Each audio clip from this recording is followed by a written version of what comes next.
আসসালামু আলাইকুম। স্কুল ছুটি হয়ে গেছে, আমরা এখনো বাসায় ফিরতে পারি না, প্রচুর বৃষ্টি হচ্ছে। এই যে বৃষ্টি দিয়ে সবাই সবার ব্যস্ততা নিয়ে আছে। আমাদের এক ম্যাডাম এখনো বাসায় যাওয়ার খবর নাই, শুধু প্রাইভেট নিয়ে ব্যস্ত। বাচ্চাদের খাওয়া দাওয়া কখন করবে? এই বাচ্চারা কি বাসায় যাবে না? বৃষ্টি পড়তেছে তো বাহিরে।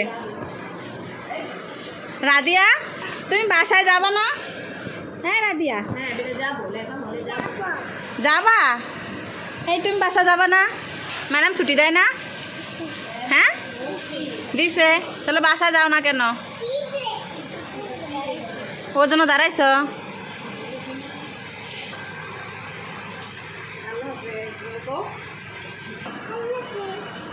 জোরে বলা।